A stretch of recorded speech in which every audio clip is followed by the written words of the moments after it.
morning, everyone, and happy Saturday. My name is Callie, and this is another week of Clarinets, Cats, and Coffee. Also, look at Luke. In today's video, I am giving you bass clarinet players a little exercise to practice the upper Clarion register and just over the altissimo break, just a little bit. Oh, and I think this one is just so beautiful, and it's really... I love it. So I hope you guys enjoy practicing it. If any of you out there are watching and you want to support my channel, please consider becoming a patron or a channel member. Links are below. I send out these excerpts to patrons and channel members on a weekly basis. So every time they come out, I send it to everybody just so that they have it. So if you don't like digging around through the internet or your books or whatever, trying to find all this stuff, become a member or a patron and you'll get it every week. So thank you everybody who is already supporting my channel. It has really meant a lot and I really enjoyed getting to know you guys the past 3 years. All right, so I just have a few little tips for making this one a little bit easier for you, which will hopefully transfer into your everyday playing. So the first thing when you're playing in the Clarion register is to make sure you're not tensing up. You want to think low. So one thing you can do, like on that very first note, instead of thinking like Clarion D, just think an octave or even a 12th lower. So you can even play that low, the low G, the 12th lower.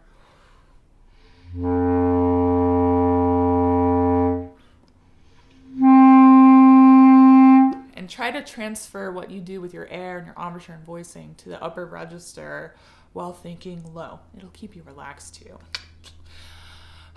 The next thing is to make sure that you're always keeping your wind moving forward. And in order to keep the wind moving forward, we have to take a nice deep breath, right? My favorite deep breath sound is home in reverse.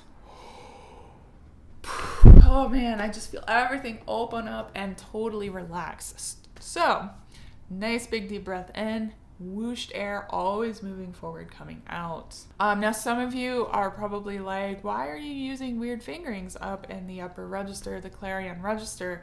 I just think this one sounds better for high D. So the high D fingering that I'm using in here is just the top thumb key and just the middle finger of the top hand, and that is it. And then for, let's see, the high C sharp, I'm using thumb and register key plus the bottom two side keys here. I think it makes it a little bit more even sounding. And you can, of course, use like clarinet fingerings over the break if your instrument will allow you, but those tend to be the most responsive fingerings for me for the high C sharp and the high D. And then the last thing is, in addition to making sure that you have a good responsive reed and good mouthpiece and equipment to play on, you want these articulated notes to respond immediately. So if you think of the word like voo or foo or whatever, having like that rush of air right in the front of the mouth, that's going to help make those articulated notes respond a lot sooner and sound nice and round and precise. All right, so those are my tips for bass clarinet in the Clarion and lower altissimo register. If you guys have any tips or tricks to add, please leave them in the comments below.